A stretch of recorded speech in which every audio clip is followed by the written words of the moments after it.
Good afternoon, everyone. Welcome to Real Reds Talk, the authentic football fan channel made in Manchester. This is your Dortmund preview. Hope you all have had a fantastic weekend and are looking forward to the game tomorrow night in the early hours of the morning. So that's going to be predominantly the basis of the show. We are going to talk about an interview that Marcus Rashford has done. There's a couple of interesting quotes coming out from that. Italian journalist reporting Amrabat next, and it's close. And apparently we've already put a bid in. We'll discuss that. Højlund integration, how we think he's going to settle into the side, what number he's going to wear, all that kind of jazz. And there's a few quotes coming out from Erik ten Hag. So yeah, it's Sunday Social mixed with a bit of a preview as well. Welcome to Shreyas. How you doing, mate? Yeah, doing very, very well. Had a really good night's sleep after, like the moment I was about to fall asleep, Højlund got officially announced by Fabrizio Romano. So, it was, Yeah. it felt nice because we'll be able to see him during preseason as well, in the Lens game and probably in the Bilbao game as well. We could see glimpses of him. I think people will also get a much better idea as to, why Ten Hag has been pushing so much for a youngster and why United have actually, gone all the way out to get, secure the signing. And yeah, I think overall, if you look into it, into the aspect as to, what we were expecting of this transfer window to actually become and how it is actually, moving now that, we managed to get in Mason Mount, who's going to be an out and out starter for us. Andre Onana is going to be a revolutionary player as well for us because just completely changes the way we play out from the back. And now we, managed to get in Højlund, who I would say, as things stand, he is going to be a starter for us as well. So these three signings, they're just going to, straight walk into this first 11 and make our team a much better unit. So, Yeah. and we're working on Amrabat as well. So I think the moment you get Amrabat, I think for me it will be a much more successful window. Yeah, I'm going to slow you down a little bit because we have got a lot of stuff to talk about. So we'll dive straight into the Dortmund preview. Big up to all the guys. We've got Brian and Gray in the chat as always. You absolute legends. Thank you for joining us. And the rest of the people who just... Again, that Bluetooth thing's coming up where it says, do you want to switch mic? No, I don't. Right, let's dive into the Dortmund review. 4 games in pre-season for Dortmund so far, Shreyas. Your video has tricky teams. Can you hear me? Yeah, I can hear you, but your video lagged. As? In between it lags for a couple of seconds. It's okay now. Are we okay now? Yeah. Yeah? Yeah. Right, awesome. So, Dortmund preview. 4 games in pre-season so far. 18 goals scored, conceded 3. One of those kind of tricky teams in Europe that can cause issues. What are you expecting tomorrow from tomorrow's game? I think it's going to be an exciting game, first off. I think we've never really met Dortmund in a competitive fixture like in Europe anytime before this, according to me. Except that I think they're a very good squad. But very, very unlucky, I would say. I would say one of the most unluckiest teams in Europe last season as to, how things went down during the last match day. And, they managed to lose it at, the very last second. But except that, their squad does have a lot of talent. They've got some good veterans in there. They've got a good blend of youngsters actually coming in that team as well. You've got likes of Mukoko, you've got Adiemi, who's a very, very exciting striker. You've got the likes of Mukoko, you've got Toniel Malen, and of course Jude Bellingham has left, but there are going to be people who are going to come in. They're going to make a new star there. So I think it will be a very good competition for this team because I think after that Real Madrid fixture, a lot of people, I don't know, their expectations and hopes kind of just, went down. But, if you assess that game as an overall, I think in that Madrid game, the first half was bad from our side. Second half, I think for most of the second half, we were by far the, better team in that game. Were a little unlucky, but I think most of it just comes down to the fact that we don't have a striker. So, yeah. I think now that, we've managed to get Højlund in, this I think will be the last game before Højlund actually, becomes a part of the squad and we might be able to see him play. But I think Dortmund will be a very good competition because whenever you play a side like Dortmund, you don't expect them to play pragmatic. You don't expect them to play compact. Exactly. They're going to come out. They're going to attack. They'll try and create more opportunities. And they're a sort of team that they're okay with conceding like 2 to 3 goals because they believe that they can score 3 to 4 in reply to that. Yeah. So I think in that sense, it will be a very exciting game for us tomorrow. 100%. It's like Charles Thompson said, whatever Dortmund play, you expect goals and entertainment. And that's why I'm slightly excited for this game. More and more people joining. Thank you so much. We appreciate all of you joining on a Sunday. A few of you in the chat saying having a bit of a lazy Sunday, so it's nice to sit back, kick back and listen to some content as I do myself. Now, we've had a few. I was going to ask you what exciting talents is there in Dortmund, but you kind of touched on a couple of them there. We've had a couple of players from there ourselves, as you will know, Henrik Mkhitaryan, Shinji Kagawa, and most recently, Jadon Sancho. Do you think he will follow in the same path they did, or are you expecting a resurgence from him this season? I think as things stand, he's going to stay. And I think if he's going to stay, once again, Ten Hag is going to make use of him, whether it's on the left wing, whether it's off as a 10, whether it's off as a false 9. I think Ten Hag is himself trying to, figure out a way as to, how he can get the best out of Sancho in this team. And I think, the point is, if as far as I've seen Sancho in this preseason, he looks a little more agile. Like if you compare his pace and you compare his mobility in comparison to last season, he does look a lot better than that. He's looked a little sharper. But I still believe that, he has to step up. He still has to step up because when you see the likes of Pelistri coming on against Madrid, like they come on, they're live wires. You see Garnacho coming on, they're live wires on the pitch. You expect anything to happen from their side at any moment. They're, that unpredictable and they've got that pace with them as well. Same goes for Rashford. I think, as the season will start, he'll pick up his pace once again as well. So I think Sancho will definitely have to step up his game. And hopefully he does because in a way, he's one of the senior members in this team now. In context to the new players who are coming in, he is one of the senior members who there. He's been here for over the course of now 2 seasons. So I think it's time that we actually start expecting more out of Jadon Sancho. The same way that people are expecting Mount to have a really good season. I think that they should expect the same from Sancho as well. Sancho, I think he needs to perform. He needs to take his spot in this team because right now we've got 2 wingers who are very inconsistent. One is Antony and one is Jadon Sancho. And I think both of them, if they are able to, replicate some performances during the start of the season and this preseason as well, we'll finally be in a position where we've got competition for place in the winger position. Yeah, 100%. Sorry, just reading the comment there. Brian Case says, absolutely be a competitive game, but we should have enough to beat them. Another 90 minutes of Onana masterclass. Yeah, I'm looking forward to it. I'm really looking forward to it. What do you think? What do you want to see from us in particular? What can we improve on from the Madrid game? Because it weren't all, polished and perfect, was it, against Real Madrid? There was certain things like when we was getting caught on the counter attack, which Dortmund are not too, they're all right at themselves. They've got players like Adieme, Malin. Are you worried about that at all? What things do we need to structure proper in this next game? I think one thing is, in that Madrid game, one thing was, at times we lost our shape. Like, when we used to progress forward, we used to lose our shape a lot. And players like Valverde, Jude Bellingham, even the likes of Joselu, the way he was, able to position himself on the back post and go for the bicycle kick, it just shows that, we were just not in the right shape at that point of time. So, and that does cost you points. That does cost you goals. So I think preserving our shape is going to be key. But I believe that, when it comes to the back line, it'll be all right. We know that, that back line knows how to protect itself. So pretty settled now, isn't it? Exactly. The back line. Exactly. And now with Onana coming in, I think he'll help in providing much more shape. I think it will just take some time for this backline to be accustomed to the players who they are playing alongside with. But I've got no worries when it comes to the defensive line. I think even if you look in the midfield, I'm actually very, very satisfied the way that our midfield has been performing throughout the course of this preseason. Like you see the likes of Mason Mount, you see Bruno. Like Bruno, whenever he plays, he's by far one of the most quality players. Mason Mount, I think by far what we've seen, I've seen certain good things. I've seen White and Hag actually wanted him. His late runs into the box are actually, creating a lot of spaces for the wingers and even whoever plays as a number 9 for us in these games. He creates a lot of space for these players and takes a lot of pressure off Bruno and Casemiro.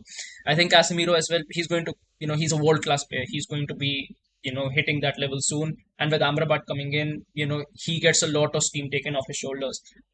The only thing I would say that is going to be a big question mark is our attack. Because I think in the Madrid game, I would say even in the Lyon game, it was not a question of us. Yeah, it was not a question of us not being able to advance or attack in the final third or, be able to create chances. We created a lot of chances. We just don't know what to do with the ball when we get into the box. That is a big concern because we're not able to, clinicality and that sharp edge that we need in the box. That is what we're losing right now. And right now, Rashford is not at that level of sharpness that he was in last season. That he could just bang a goal out of anywhere on that pitch. He's not at that sharpness right now. It will take him time to get to that level. So I think one thing that we definitely need to work on is our clinicality and our sharpness in front of goal. We need to be like precise when you enter the box, 2 passes, 3 passes, create the overload, go for goal.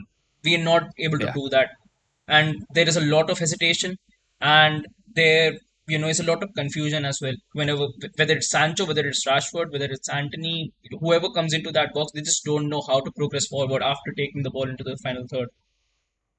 I think a certain striker, a Danish striker, is going to bring that. And I'm not talking about Nicholas Bentner. I'm talking about Rasmus Højlund, which we are going to discuss because Shreyas hasn't had his moment yet to kind of talk about him. Obviously, we went live for the Here We Go last night. So I hope you all enjoyed that. Very fun. I was in completely different setting at my mate's house. I was like, right, it's broke. So I'm going to have to set up some form of thingy and go live. And it was absolutely buzzing that we've managed to get him in. And we'll discuss him very shortly. We talked about the lineup there and how, from the back's pretty settled. You expect kind of Onana, Wan-Bissaka, Lisandro Varane. Sure, that's kind of settled. Midfield as well, probably Mount, Bruno, Casemiro. But then the attack-wise, how do you see that against Dortmund? What do you think? Think Sancho might start against his old team?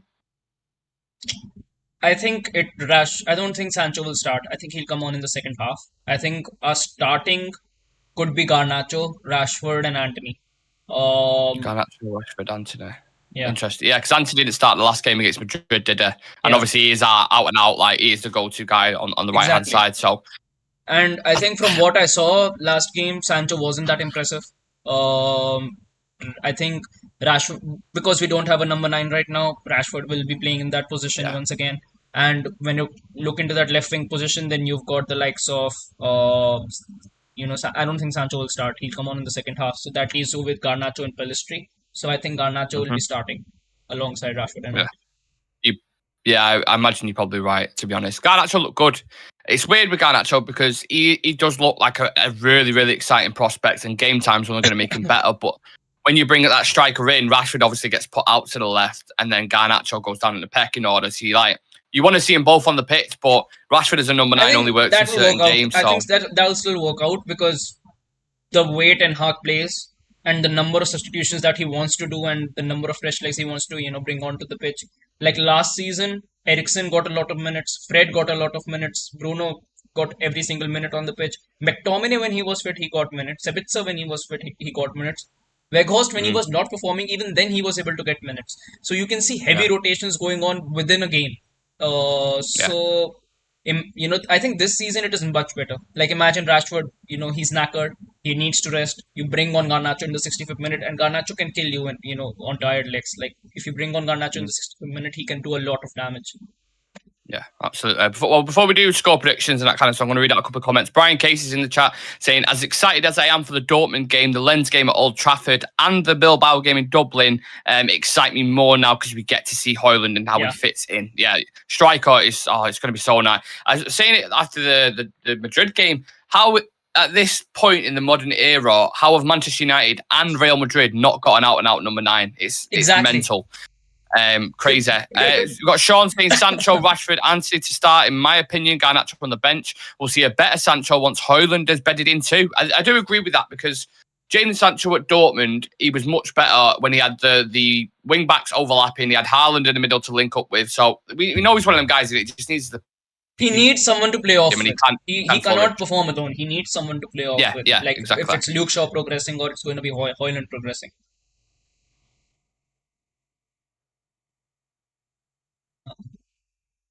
Afternoon, fellas. How we doing? Oh, why is this? You're frozen again. Yeah, just 1 second. I need to turn this off. Sorry, guys. Just 1 second. Bear with me. Can you hear me? Yeah. Good? Yeah, all good. Oh, don't crash. Uh-oh. Sure? You frozen again? Lagging.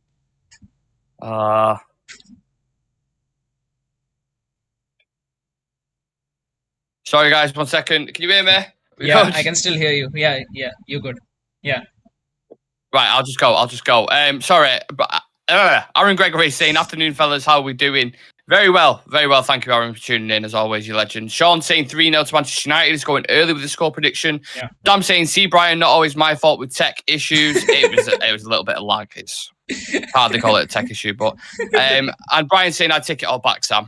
So yeah, get subbed on ASAP. Right, score predictions.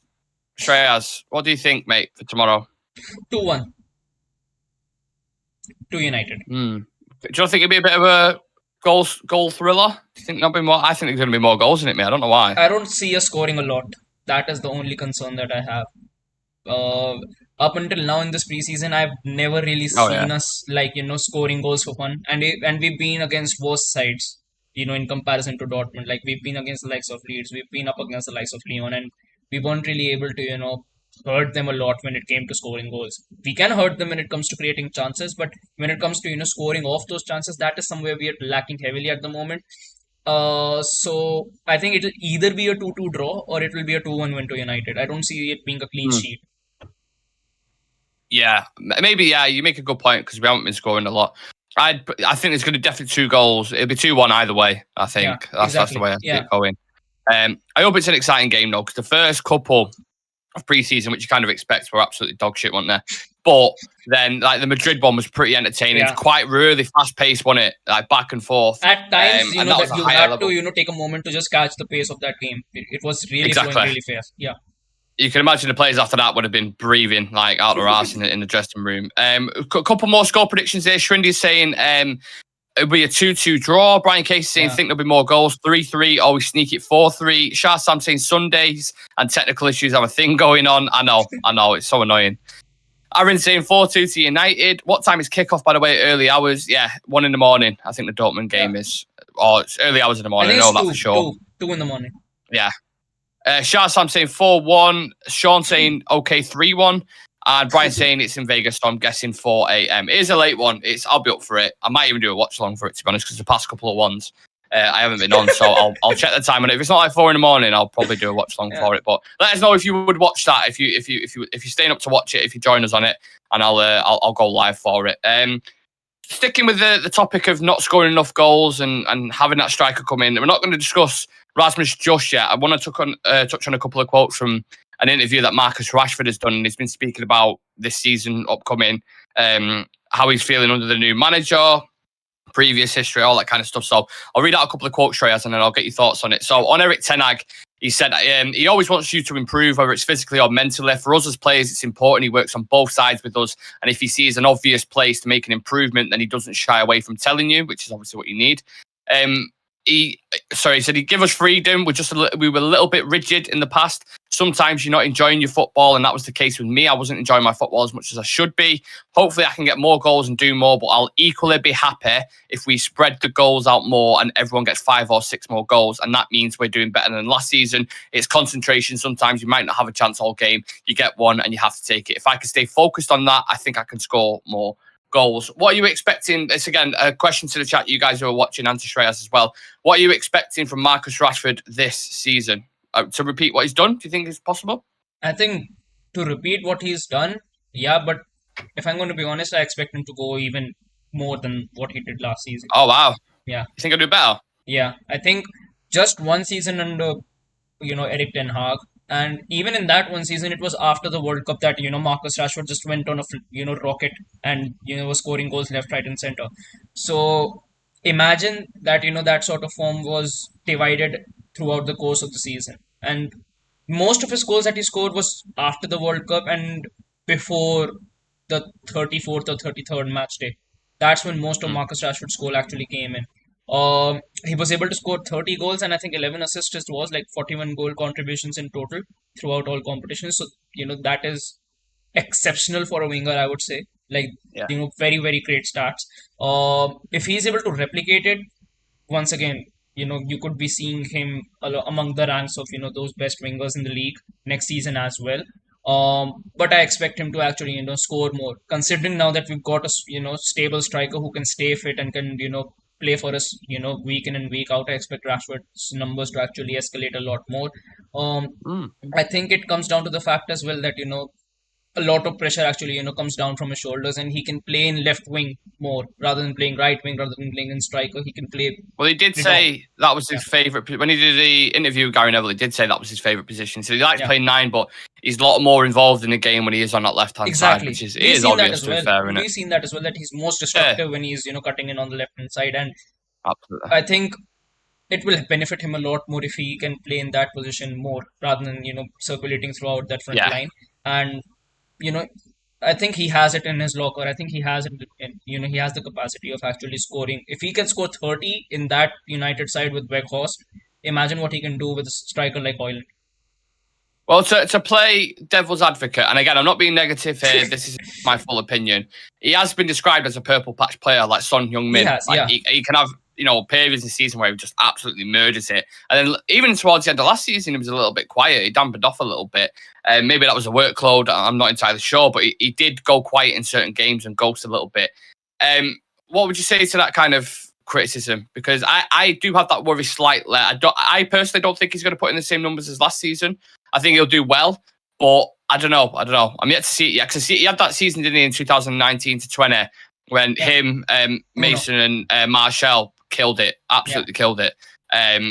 But then after that, he dropped off a little bit. So I don't know. There's a little bit of questions about the consistency. Do you know what I mean? I think that concern would have been there if we had Poch as manager. But we've got Eric Ten Hag as manager. I think this is the first time that Rashford actually got the opportunity to actually develop his game. Because earlier on it just used to be attack on the counter, run, cut in, and goal. That just used to be Yeah. the entire thing with Marcus Rashford, and that is why it became easier for opposition teams to actually shut him down. He used to run into blind alleys and didn't know what to do and just shoot out of nowhere.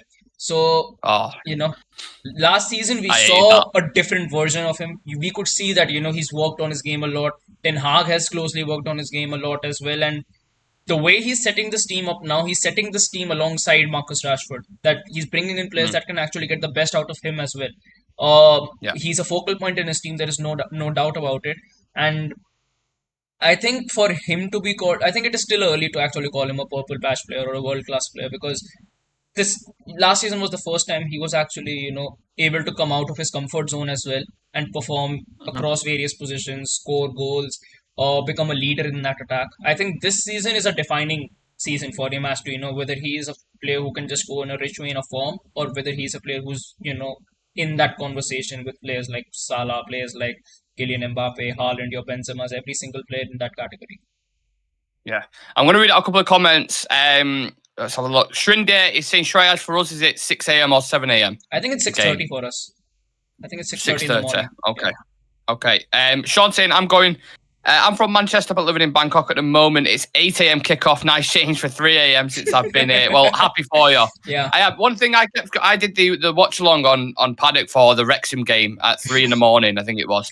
And every single comment in the chat was just like, now you know how we feel, international fans. And honestly, I can appreciate it. I've been there now, done it, 3 in the morning, Wrexham, got beat off him, red card, the whole lot. I appreciate it.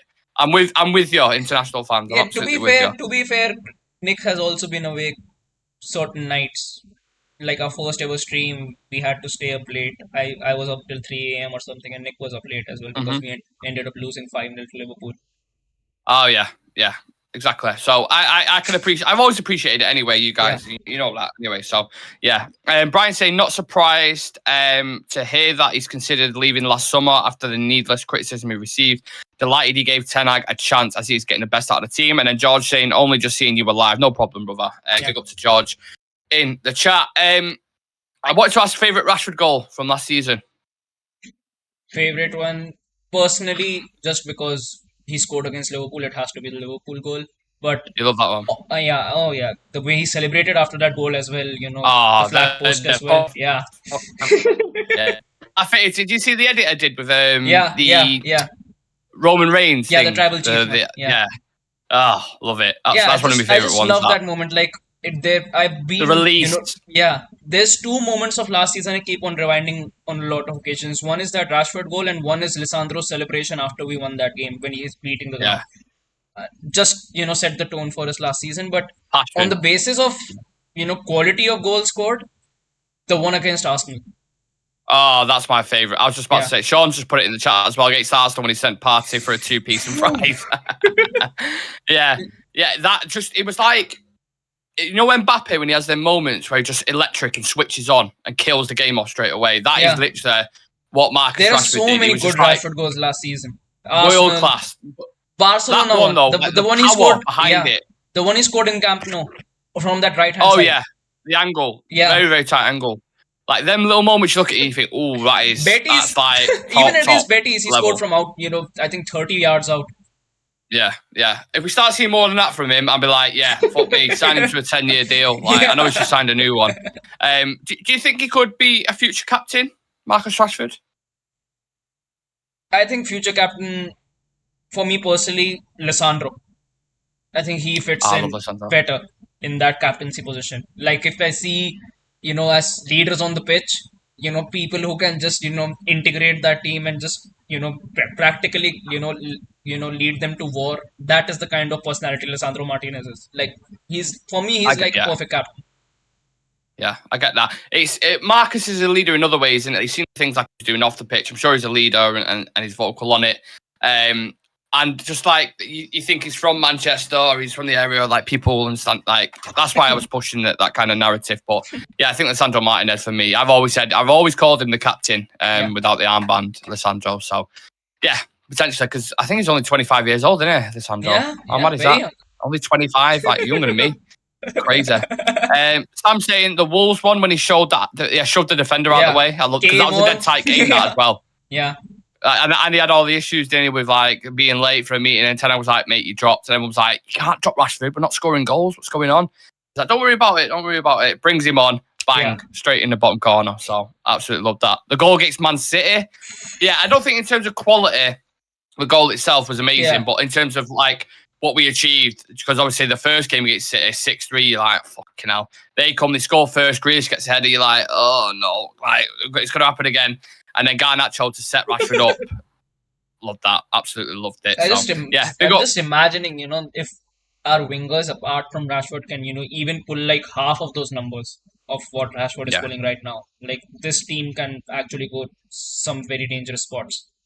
Well, one can only hope. One can only hope. But we're going to need everyone to pull together. Like you said in the quotes there, said people need to improve on how many goals there. Anthony needs to get more goals. Sancho needs to get more goals. Everyone around him needs to get more goals.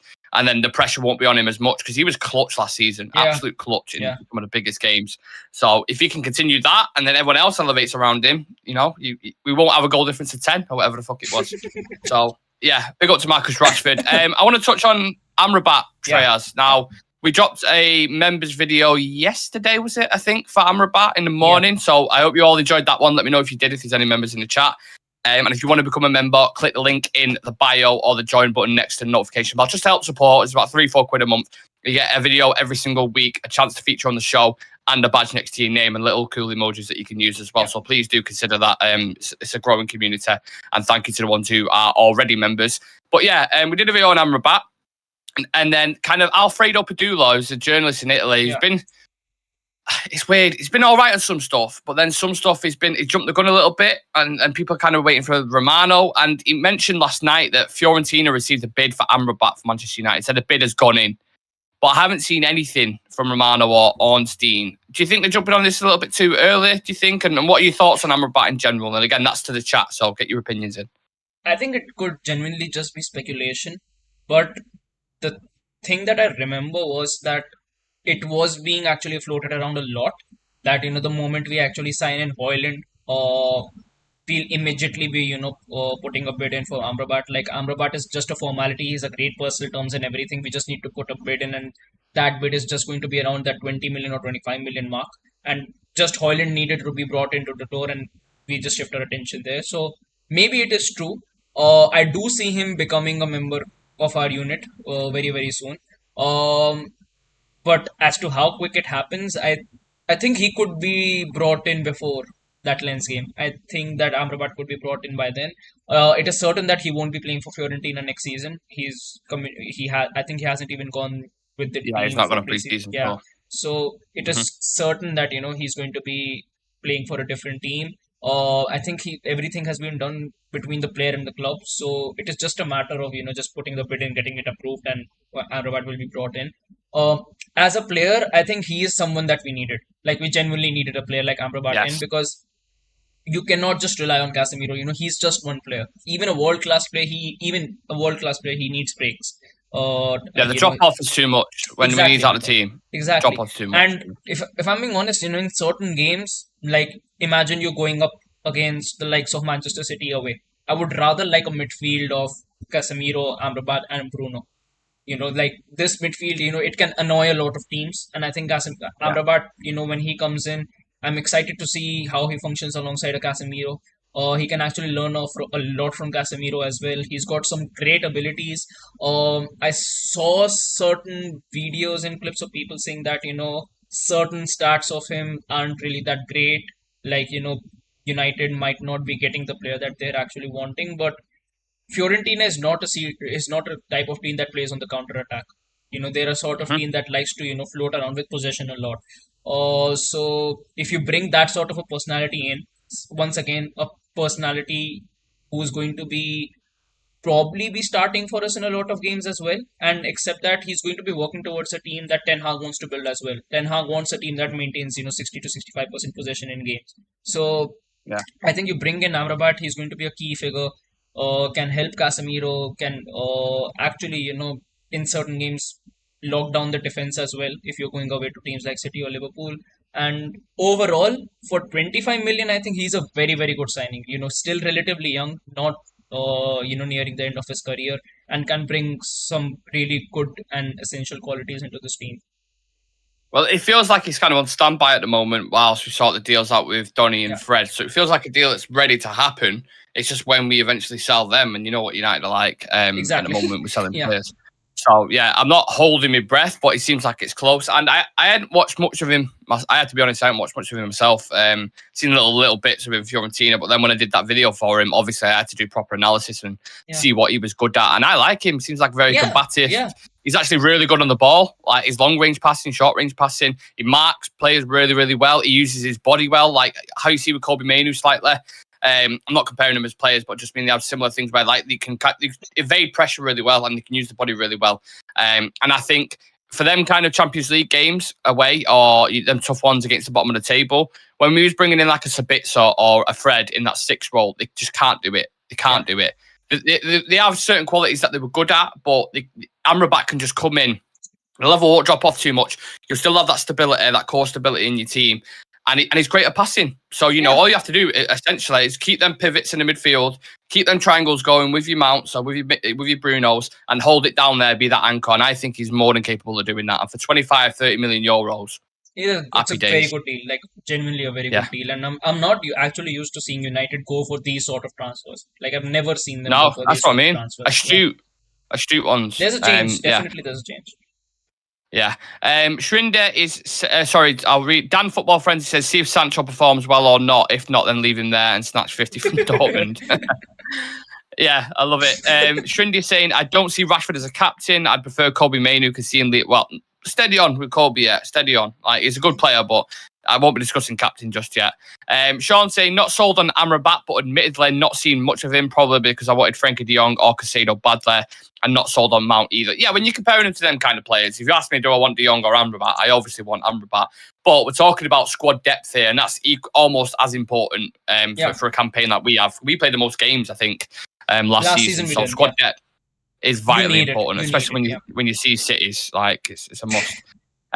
Even I have not seen much of Amrabat. Is he good enough? I'm sorry to ask this now, but due to Mainu injury, we definitely need a good midfielder. No, it's absolutely fine. I hope I covered it, or we covered it in our analysis before. Sam saying Fiorentina are heavy possession-based like City. Yeah. That's why Rodri's numbers defensively look bad, because they have all the ball. Yeah, stats can be manipulated so much, can't they? You can't read into them too much. They're nice to have for certain things, but people like to manipulate them and make them look better. So, yeah, I try not to read into them too much, but it's a very stat-heavy generation at the minute. That's the issue. But I meant Mount and Amrabat or Frankie de Jong level or Casado. Yeah, no, that's what I mean. Like, I know I would rather have de Jong or Casado, but the reality is we've just brought in Mason Mount, so we're not going to go get de Jong. He can compete with those players as well. Like, when he's in He had form, a fantastic World Cup. He was unbelievable for he was Morocco. by far the best midfielder in the World Cup. Like, if Yeah, if people closely watch Morocco, he was absolutely phenomenal he in was that up World there. Cup. Yeah. He was definitely up there. We've got 30 people in the chat. Please do leave a like on the video for us if you've enjoyed it so far. Keep getting your comments in and subscribe to the channel if you're new. I did want to discuss Rasmus Højlund, but we kind of touched him already, so I'll just throw you a couple of quick-fire questions at you, Shreyas. When do you think he'll play? I think he plays during Lens. The Lens game. That's before the Bilbao one, right? That's the day before the Bilbao one at Old Trafford. That'd be interesting. So United fans get to see him. He gets to walk out Old Trafford, which as a United fan would be fucking huge for him, because he's a huge fan. Shirt number? Are you concerned about that at all? Does it bother you? 20. I don't know which one's a 3. It's 11 and 14, I think, are 3 at the minute. And then... No, 14 is with Eriksen. Is it? I think so. Or am I thinking 13? There's one near, I think 11 or 13 or one of them is free. Someone will put it in the chat. They'll know anyway.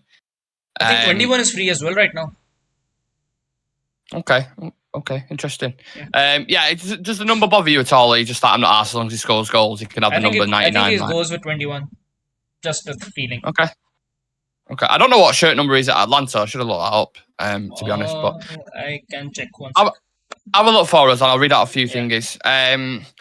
Sam saying also De Jong conceded he'll be 200 million or close. Amrabat amount is less than 100. Yep. Borrusia had a fantastic Euros. Sean. Oh, that's funny.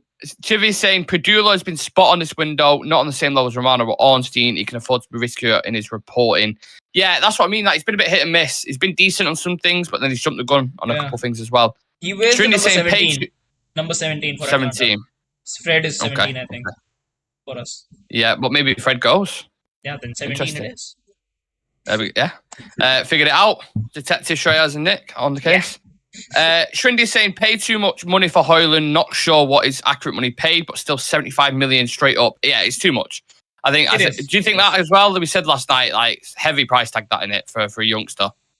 For a youngster, once again, moving from one, completely different league to another. The media will definitely be pouncing on him. Like, he's going to be, the best target that they can find to actually, if he has a shaky debut at, in the first game of the season, the media will completely pounce on him.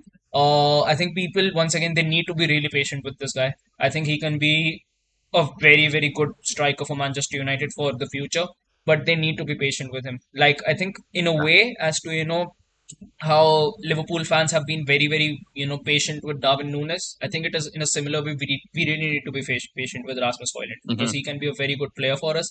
And I think it's just a thing about how he's able to handle the pressure of being one of the most expensive signing actually that we made in this window. And he's going to be the only striker as well for us in this next season up until now, unless we make a late case for another profile. So we got Kerwin Nixon in the chat. I haven't seen that name before. If you are new, please do subscribe. Click that button just at the bottom of your screen. We're going to discuss Raya in a second, which is interesting. Just news that's broke around Arsenal, so we'll get to that in a second. But Kerwin Nixon saying, I believe Højlund should help Sancho's best attributes now, knowing he'll always have that big, willing runner to run in advanced positions and maybe replicate his form at Dortmund with Haaland.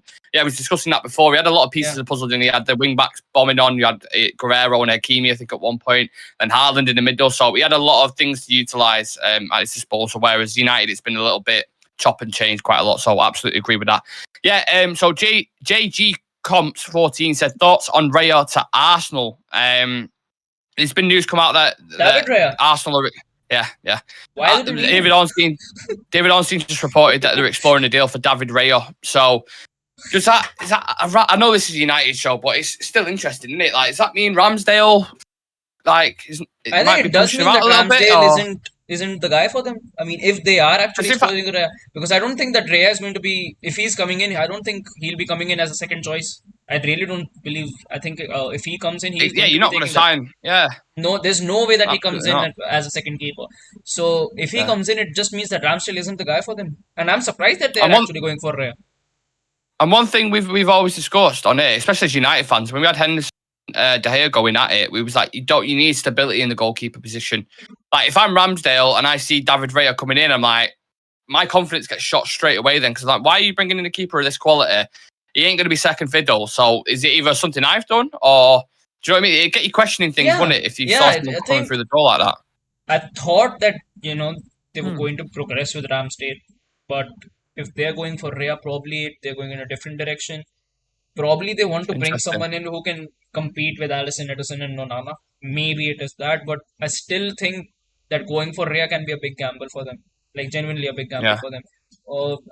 I thought I saw certain links to Barcelona and Rhea, but I don't know if Arsenal are going to pounce on him. Yeah, interesting. Yeah, strange one, that. Very strange one. Anyway, I want to end the show talking about Erik Ten Hag. There's a couple of quotes, there's a couple of things being reported around him from Chris Wheeler. And he's saying greater emphasis is being placed on the workload and injury prevention, especially as Erik Ten Hag insists on higher intensity sessions so that players are fit enough to press as he pleases. Most of the rules imposed by Erik Ten Hag are aimed at maintaining a strict disciplinary code within his group and the highest standards of professionalism in terms of training, nutrition, rest, and recovery. It's his attention to detail in it, Shreyas, that makes him so great. Like, are you noticing these little things now, like things that might not be the shiny signings, but bits like this is what's really developing this core of the squad, right? It is. And if you remember, when we, like way back, we did a show on Erik Ten Hag when he was, appointed as our manager. He Mm-hmm. plays, he pays a lot of attention to detail. Like I read that, during his time at Munich, he even used to measure the size of the blade of the grass. Like that's how deep he actually, goes into things. So I'm really, it is good to see that, you have a manager who goes, so much in depth about everything. Um, One of the best things about him is he's not stubborn about his tactics. He's not stubborn about the way he plays. Like, he's very versatile. If certain things are not working out, we've seen managers that, they won't make the necessary changes that they at some point, they need to make. Ten Hag can, he basically reinvents his philosophy altogether in the, course of a game. So overall, I think last season, once again, what he accomplished was absolutely phenomenal. This Mm-hmm. season, I think now that Hoyland has been brought in, a lot of expectations are going to rise from him. Um, Yeah. and I think for a change, I think Erik Ten Hag is the sort of manager that I would want, to at least stay at the club for the foreseeable future. Like he is Oh, someone yeah. who can, take us to greater heights, take us to a Prem title, take us to a Champions League. I think he's the right guy to, steer the ship. So I think with Ten Hag, we've got a much stable future.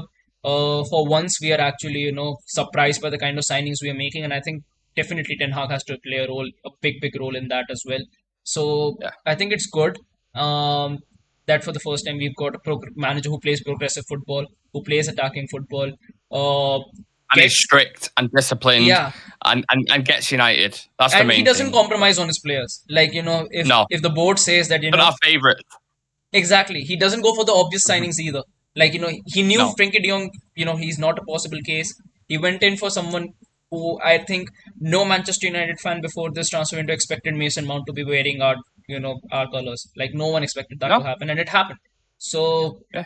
with Erik Ten Hag, anything can happen, and, probably maybe for a change, you imagine we are able to sign an extra player on deadline day or before that. I Mm. think this will be Yeah. a very exciting season for us. 100%. 35 people in the chat. We're currently on 2,887 subscribers. So we need 13 more to subscribe to get to 2,900. If you can help us do that, we'd really appreciate it. It's growing quicker and quicker, and we're getting a bigger and bigger community, and that's thanks to you guys. So thank you so much for that. The last bit on Ten Hag, Shreyas, on the tour at the minute, the players and staff have been required to turn up every day dressed in the right colour code, even down to black or white socks, which is emailed the night before. Ten Hag picks up on any violations, and flip-flops are forbidden. The players must eat breakfast together, and mobile phones are a no-no. You talk about attention to detail. Fuck me, that is like very, very specific. Down to what colour socks you're wearing, like mental. I don't wear white socks, me personally, anyway, but that wouldn't be an issue for me. Anyway, I think that's the difference in it. Like under Ole and Ragnick, it was kind of free reign, wasn't it? I think the more I talk about it, like we can like talk about this topic for a lot. as to if you when you mentioned the name Eric Ten Hag. But I think overall it's just a change. Like I've never seen this being reported. Things like this actually coming out that this is being Hmm. implemented. This is being implemented. Like if you remember last season, there was a thing about Eric Ten Hag is looking to change diets and the type of foods that the players actually eat because he believes that it is a thing as to they are not performing that efficiently on the pitch. I've never seen that under Oli. Like I never saw this reported under Oli. You could see under Oli that it was a situation where everyone is happy with how things are going. He is happy. He's trying to keep the squad together. It's just a happy squad. With Ten Hag, you can see he doesn't care if certain things pisses someone off. He will talk to the guy. He will tell them that you are doing this wrong. You need to do this. And if they are not able to do that, he doesn't hesitate in putting them on the bench as well, no matter who the player is. And he's been dealing with And yeah to the media, he'll put it out there like everything's all rosy and fine, like he did with Ronaldo, like he did with De Gea. But behind the scenes is literally what's the word I'm looking for? Brutal as fuck, really, isn't it? yeah. Like savage I mode. think the way he with some handled the players. Harry Maguire situation as well. Like no one talks about how he, was able to handle the whole thing with Harry Maguire. Like he was the club captain last season and he was on the bench, and Yeah. the media used to ask him countless questions about when will Harry Maguire play, where will he play, if is he still in contention. But he Yeah. was able to navigate through those waters very, I would say in the best manner possible. And now he's been able to shift the captaincy to Bruno. So I think the way he's dealt with, I don't know how many things that he's dealt with on that level. I don't think that any manager has had a much difficult path than in his first season than Eric Ten Hag. Yeah.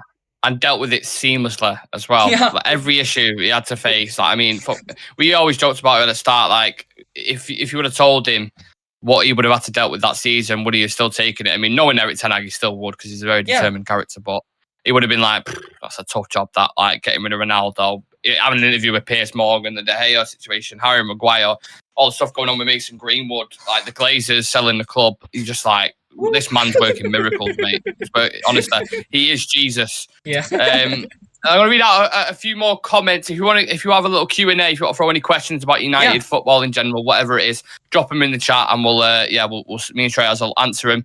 Let me scroll up because there's quite a few comments. Sean saying Arteta with a Spanish bias.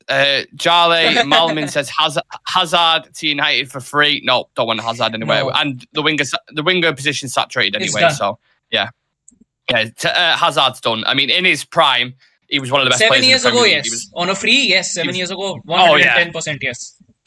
Yes, yeah. Top player. Probably one of the biggest flops that don't even get spoken about enough, I don't think. For £100 million. Yeah, he flopped. He did. He flopped hard. Ten Hag has said he wouldn't call his squad a Ten Hag squad yet. Interesting quote. Well, we all thought a Ten Hag squad would be what was at Ajax, but he's changing now. He wants to be the best pressing machine, transitional. Yeah. Which I don't mind. I'm all for it. Yeah. Eric Ten Hag said that because he wants Frankie de Jong. Oh, don't get me started on that. Sean saying, does he measure their toenails too? Charlie Marlin says, this is how you would build discipline in the squad. Yeah. Sam saying, remember when AFTV said Ramsdale is better than Onana? Well. Yeah. It's all coming out now, innit? If I'm Ramsdale now eating my cornflakes, I'm thinking, what's going on here, Mikel? I thought we had a deal. Shah Sam, who is a Real Red Ultra member. If you want to become a member, click the link in the bio. We dropped a video on Amrabat yesterday. He's saying, do you guys think Fiorentina might increase the price of Amrabat after they saw we overpaid for Højlund? Well, this is the issue with some deals, isn't it? Because we didn't overpay, I don't think, for Onana. I thought it was probably about the right price. But then Højlund, we definitely did overpay. So I don't know. I've always questioned the price. I said to Sam yesterday or the day before on a show, I think, why is the United tax not on that? We talk about 20. I'm not complaining because I'm happy about it, but 25 to 30 million euros seems very, very cheap, doesn't it? And I don't think he's got a contract situation that makes it like that. The thing is, they're desperate to sell him. He's come out publicly and said that he doesn't want to, feature for the team again. He wants to leave. Yeah. He wants to actually move out of Italy and explore his options. Once again, every single club knows that he hasn't gone on preseason, so they know that the club are in a desperate position to sell. There was a thing as well that United had talks already done with the player, and they knew the price at which Fiorentina would be more than happy to actually, let him go. And that price was being quoted around 20 to 25 million. Um, Another thing is that why the United tax and why we haven't overpaid for this player is not a lot of clubs are in the running for this player. Ten Yeah, Hag, once again, the players that we are going in for, like, we're not going in for a Moises Caicedo. We are not going in for these sort of players who, if we go in for him, it will be 80 million. If someone else goes in for him, it will be 60 million. He's not. We are not dealing with that sort of a player or that sort of club. I think we've worked really well this window in comparison to how we've been functioning in the oh, past miles windows. better. Miles better in comparison to that. Yeah, One of the most excellent windows that we've had in quite some time. So I think Ten Hag is picking those players who fits into the bill right now, because he knows that there's a certain budget that he's working with. So same reason why he got in Weghorst last season. I think that's the same way we're managing to actually pull in Amrabat, but Amrabat will actually be I think he'll be having a much greater impact than what people actually think right now. mm. Yeah, agreed, Shreyas. Sam's just dropped the link in the description. Sorry, in the comment section there for the membership. I tell you what, if we get a member joining today at some point, whether it's tonight on Sunday or soon, we'll drop 2 videos next week. We'll drop one tomorrow. On your choice, I'll let you guys have a choice of that. Whatever you want can pick the topic. to see. You pick the topic. Whatever you want to see, if it's analysis on a certain player, some footage outside the stadium, whatever it is, let us know and we'll drop that tomorrow. And then, of course, you'll get your usual members video as well on top of that, where we'll probably take a closer look at, I don't know, we'll see. But yeah, if we get any members, click the link in the bio, support the channel. It's a couple of quid a month. Helps us get amazing guests on. And yeah, it's a growing community. Anything else, Shreyas, you wanted to discuss before we kind of head off at all? Yeah, I think just enjoy this preseason, enjoy the next 3 fixtures, because this will be the last time you will be actually seeing this sort of experimentation actually going in with the team.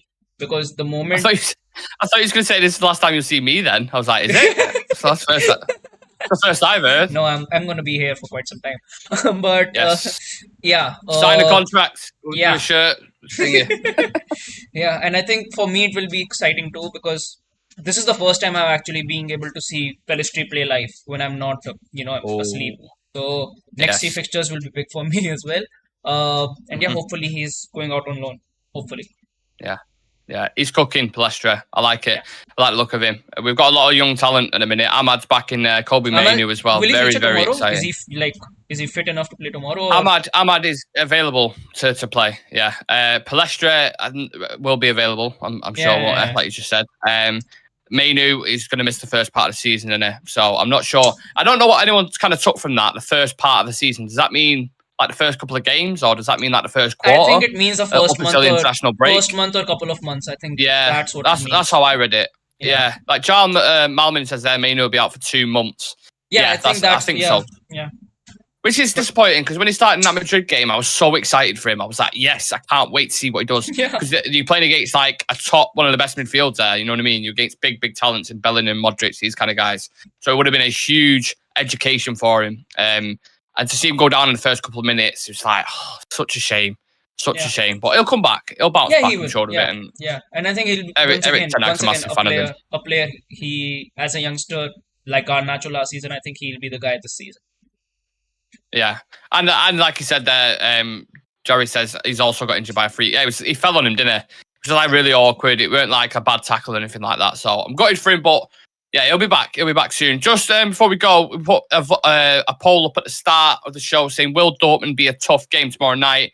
68% think yes, and 32% think no. I certainly think it's going to be a competitive bout. I think it's going to be exciting.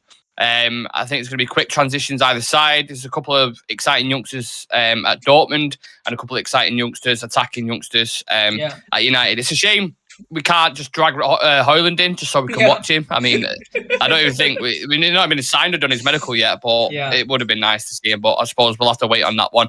If anything else breaks whilst we're live, if anything else breaks today at all, of course, we'll go live. I don't think it will. Sundays usually just paper talk and stuff, so we'll monitor that like United monitor players. But before I go as well, make sure you follow us on social. Sam, again, just thank you for that. Dropped all the links in the description. So make sure you drop us a follow on TikTok. Instagram and Twitter. On TikTok, I've just dropped a video on Amrabat. I've done an analysis on him, like a couple of minutes, really in depth, which is good. On Instagram, you get all your kind of news reports, aesthetically pleasing visuals, Instagram reels, content every single day on there. And then Twitter, you get your regular news updates, which Dan runs. Sorry. So do drop us a follow on socials if you can. Have a lovely rest of your weekend, everyone. I hope you've enjoyed this show. Thank you to Shreyas for coming on, and I'll play you guys out with the Capybara song. Yeah. Peace. Capybara, capybara, capybara, capybara, capybara, capybara, Capybara. See you all. Peace.